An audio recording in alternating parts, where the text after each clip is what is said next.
Good morning, I'm Anna Palmer.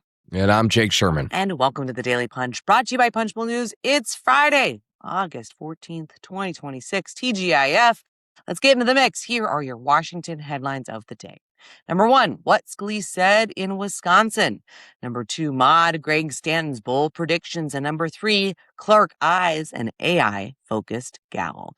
All right, Jake, let's get into it. Happy Friday. You took a quick swing out to the Midwest. And you were in Wisconsin with Steve Scalise, the Republican from Louisiana, had some interesting things to say about whether or not he would run for minority leader. Wisconsin and Michigan, from Madison up to, well, a bunch of places. I don't have to say all the places we went because who cares? A few things that were interesting. Most interestingly is, in my view, is I asked Scalise, if you remain in the majority, you won't challenge. You're going to stay where you are. He said, I'm not challenging Mike Johnson for speaker. I said, well, how about if you lose? Would you run against him for minority leader? He said, we're not going to be in the minority. I said, but would you? He said, I'm honored to be majority leader. I don't take anything for granted, but I want to be running for majority leader. And I said, but would you run against him for minority leader? He said, I'm not focused on any other seat. Everybody should be focused on helping us keep the majority. Now, I oftentimes wrestle with things like this, Anna, but members of Congress, when you ask them a question, they have the choice of how to answer. I didn't tell him how he had to answer that question. He decided how to answer that question. And I just thought it was a very interesting way to answer, not ruling it out on 3 separate occasions. What do you think? Yeah, listen, a non-answer is an answer. Clearly, he didn't want to get into it. I can understand the desire, and we've had these conversations with members in different circumstances, right? They just want to focus on winning the majority, keeping the majority. He kind of responded over on that when asked about Jordan and others. But clearly, there was an easy way to answer to say, no, I won't. Yes, I will. But then he went with the kind of halfway there, no, kind of not answering it. So, going to be an interesting marker in the sand. We'll be interested to see how others in leadership react to that. I'm not that surprised. Listen, if they lose the majority, there will be a self-assessment among all leadership as well as members of the conference about who is the best person to lead them through a minority with kind of a House oversight, very aggressive posture. Yeah, that's right. And maybe Johnson doesn't run, which we brought up in the item. I want to just bring in talk about a couple more things that he said during my trip with him in Wisconsin and Michigan.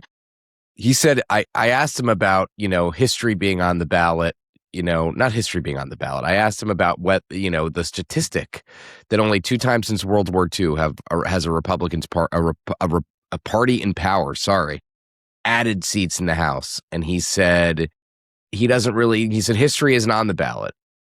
It is socialism on the ballot in his view. That's his view. He said that people are turned off from Democrats because of the leftward drift of the party. Mamdani in New York, Abdullah Syed in Michigan. That's, again, his view. Their entire push for the majority, Anna, is predicated on this idea. And, each race is run individually, but the national message from the leadership is the other side's nuts, in his view. It's not, they do talk about the one big beautiful bill. They do talk about all that stuff, but, they just think that the other side is the focus of this election. I think that's interesting. I get it. Elections are choices, right? You got a choice of, you're not voting against generic Republican. You're not voting between a generic Republican and generic Democrat. So anyway, I thought that was very super interesting. I think it's this is where they want to go. This is where they think they found wins last cycle, right? It was this idea of casting Democrats as out of the mainstream, as their value set being different than where most Americans are. We'll have to see if that works. And or, that where you have Democrats, right, kind of saying the opposite, saying that Donald Trump, you need to check on him, right? Yep, and exactly. So clearly a stark choice. All right, Jake, let's move on to the number 2 story of the morning. The rise of the progressive left is dominating coverage of this cycle. Much to the chagrin of Representative Greg Stanton, the Democrat from Arizona. Stanton chairs the New Dem Action Fund, the political arm of the center-left New Democrat coalition.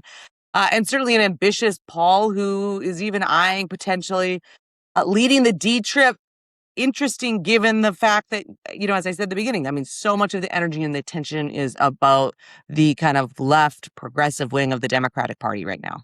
Yeah, listen, that's why this is interesting, because Stanton is the chair, is looking at, is rumored to be eyeing, let's say, the DCCC chairmanship. He makes a lot of bold predictions here. He says he thinks Corey Mills will lose. That's not terribly bold, but Anna Paulina Luna, he thinks Bill Huizenga will lose. I was actually in Huizenga. Scalise was fundraising for Huizenga yesterday. Monica Dela Cruz, he thinks will lose. And he was less optimistic, about William Lawrence's chances in Michigan's 7th district, where Lawrence beat Matt Masdom and Bridget Brink, the two more moderate candidates. But listen, this is somebody trying to position himself for the DCCC chair, in my view. So interesting to hear what he has to say. All right, let's run to the number 3 story of the morning. We've got some news. Representative Yvette Clarke, the Democrat from New York, is seriously weighing a bid to chair the House Energy and Commerce Subcommittee that deals with the digital consumer protections next to Congress, according to a person familiar with her planning. Ben Brody has the scoop, and it is interesting given the attention and focus that is on AI right now, but will certainly heighten in next Congress. Yeah, Yvette Clarke is the outgoing chair of the CBC, very powerful bloc in the House Democratic caucus, and she wants to be involved in AI. But listen, I will say this: getting any AI regulation through is going to be incredibly difficult. That it splits both parties, both down the middle within themselves. It splits everything. The real story here, which Ben writes in this item, is that ENC is seeing a big overhaul. Diana DeGette and Jan Schakowsky leaving Congress. Doris Matsui and Kathy Castor both have competitive races in November. So ENC is going to see a big overhaul, the whole thing. Frank Pallone looks locked in to take the gavel if Dems are in power. But other than that, could be open season on ENC, which is, again, a critical committee that does have huge purview and oversight over AI and AI policy. All right, we will leave it there. Thank you so much for listening. We appreciate it. You can go deeper and see the Punch Power Matrix, who's up, who's down this week, by going to punchbowl.news. Have a great day and stay safe, everybody.